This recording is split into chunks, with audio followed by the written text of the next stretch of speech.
Now in this video, I'm going over everything there is to know about buying a new car from a dealer so that you can get the best deal possible when it comes to buying a new car.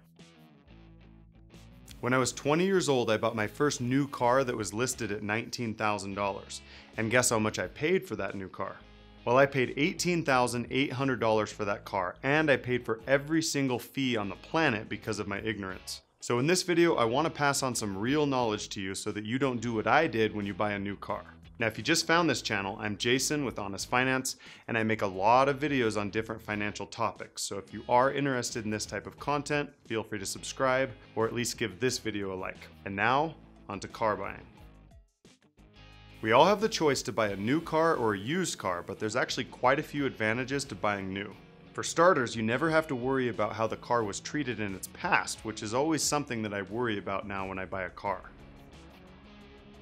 Because I once bought a used Ford Explorer with only 11,000 miles on it, and after just a couple weeks of driving it, I realized that there was something really wrong with it. There was nothing wrong with the title, but every once in a while when you were driving, you could feel the transmission do some sort of a jolt, and there was a lot of rust under the seats. So I went into a local dealer and I looked under the seats of the new Ford Explorers, and I noticed that there wasn't any rust. So that was a huge indicator that something was wrong with my car. And obviously the issue had never been reported on the title, so now I was stuck with a car that I really regretted buying. So just keep in mind that a new car eliminates any bad history, and they all come with warranties as well.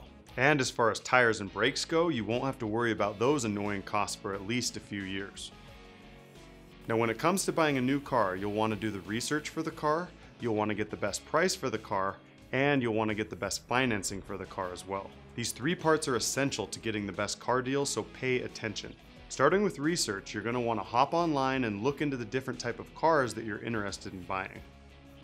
My advice would be to check Edmunds.com, TrueCar.com, and Kelley Blue Book for any of this type of information. They all have really good information when it comes to looking at any type of car. Find out if it's safe, if it's reliable, or if it holds its value well.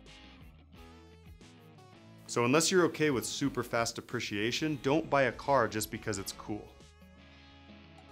If the research doesn't prove that it holds its value well or it's good for your family or your budget, then look into a different car. Also, find out how well it does on gas mileage and what type of fuel it requires. Because if you drive a car that requires premium gas, you're going to be spending about $250 more a year based on 12,000 miles driven. And give the car's maintenance schedule a look too, because you'll find that a lot of new cars don't require much maintenance until about 100,000 miles. I mean seriously, my truck doesn't require new spark plugs until it hits 150,000 miles, and the oil changes are only required every 10,000 miles. So that's a good thing in my opinion. So if you have to replace or flush a bunch of stuff every 30,000 miles, then it's probably worth looking into something else. Not that it's the biggest pain in the world, but all those little things do add up. And before you buy a new car, please call up your car insurance and find out how much more the new car is going to cost you.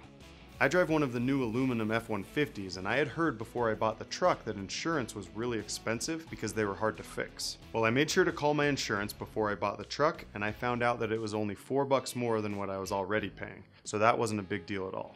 So just call your car insurance before you buy a new car so that you don't have any big surprises. And if you've made it this far, could you please give the video a like because it'll help me out a lot. Thanks. Now onto the price of the car, which is kind of a big deal.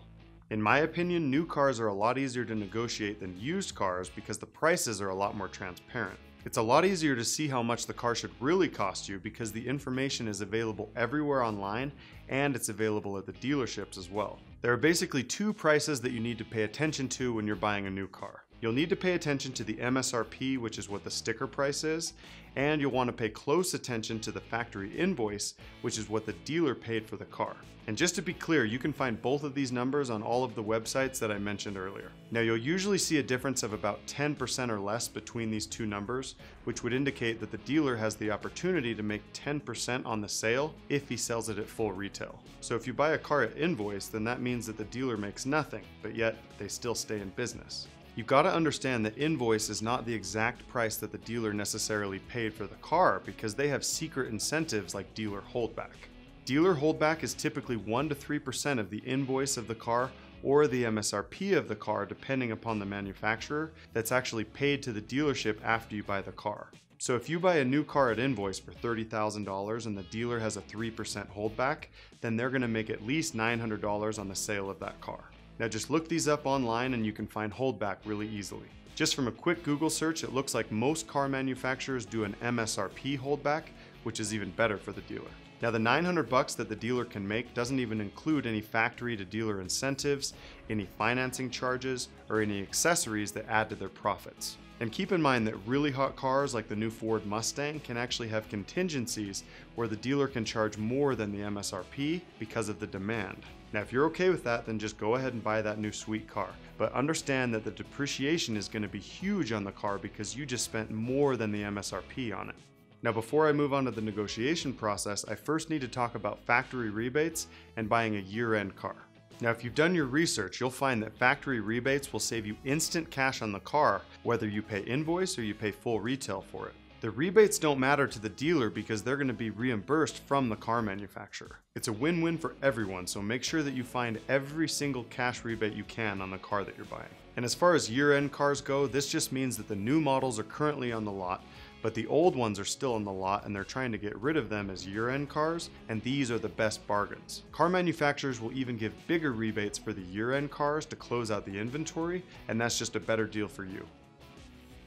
I bought my truck as a year-end car and that alone saved me about $6,000. I was totally fine buying the year-end car because the next year's model didn't really change very much, so it didn't matter to me. The only downside to buying a year-end car though is that you might not get the exact color you want and you might not get the exact features you want, but most of the time there's enough inventory to find something that fits your needs. Now on to getting the best price for the car, and this is easier than ever when it comes to buying a new car. All you need to do is find the car you want using Edmunds.com, TrueCar.com, or even Costco Auto so that you can find out what the average buyer is paying for that car in your area. Car prices can fluctuate a lot based on where you live, so make sure to put your zip code in when you're doing this information. These prices are usually below invoice based on the car's demand, and they'll include the factory rebates as well. And keep in mind that demand has a lot to do with what you'll be paying for the car. If it's an easy sale for the dealer, they're not going to dig into their holdback because they know that the car is going to sell really easy. However, if the car's been sitting on the lot for a while, then the dealer's most likely paying interest on their flooring vehicle, so they're going to want to move it as quick as they can. So with a car that's been sitting for a while, you can probably dig into the holdback and save more money on it, but it all just has to do with demand. Now once you've found the car that you want online, just submit your information for no haggle pricing and just wait for the salesman to call you. At this point, you need to confidently tell them over the phone that you want the best out-the-door price, including all the associated fees. So it's your choice here. You can either go into the dealer physically or you can just call around. And just remember to aim for a price that's below average from all the dealers. And make sure to tell the salesman that you'll be shopping other dealers and don't be timid or rude. Be confident and polite and you're going to get the price you want because nobody wants to deal with an asshole. When I was in sales, I used to have customers ask me confidently to not bullcrap them and give them the best price that I could offer. Now I knew that I had competition, so I would always give the best offer that I possibly could in order to get the sale. Most of the time I could get the sale by being upfront with everything, but if I couldn't, the only reason was usually because the competition had a better price that I couldn't compete with. So in this case, the sale was still worth it to me even if I didn't make any money directly from the sale, and that's because of other incentives. So any good salesman will understand this because he can just be frank with you and win your business. Just let the dealers fight for your business because if it's worth it to them, then they'll give you the sale. Now once you find the best offer and the best service, go ahead and go with that dealer and prepare for the final step of financing. Now this is the part where you can let your guard down, so make sure to pay attention. Once you've got your new car priced below invoice, just go ahead and sit down in the financing office and begin the process. Now as far as interest rates go, just go ahead and let the dealer find you a rate as long as they're not getting a cut. That's the easiest way to do it because they're going to find you all the best rates, and as long as they're not getting a cut, then it's a really good value to you.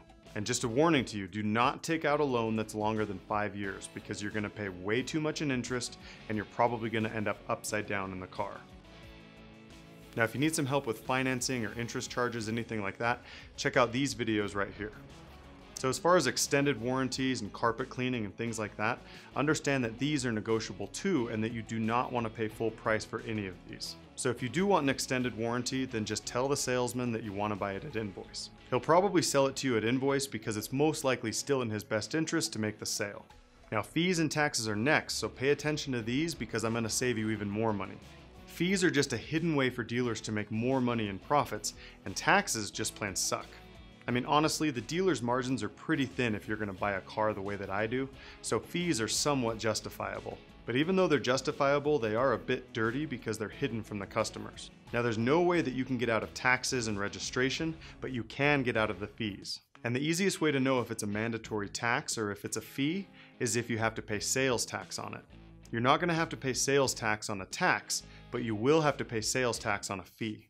So if you look on your paperwork and you see that you have some stupid vehicle theft registration fee for $300 plus tax, then that's a fee. Just tell the salesman confidently that you want to have the fees removed. And if they tell you that they can't remove the fee because it has to be documented, then tell them to lower the price of the car or add more to your trade-in to compensate for the difference. That way they still have it documented on paper, but you're getting out of the fee in a different area. And trust me, at this point, they're not going to be super stoked on the deal because you're getting out of everything. Now, once you've got all this stuff settled and signed, then you can truly drive away knowing that you got the best price possible for a new car. Now, once again, I'm Jason with the Honest Finance channel. Feel free to subscribe if you're into this type of content, or at least give this video a like. That's all.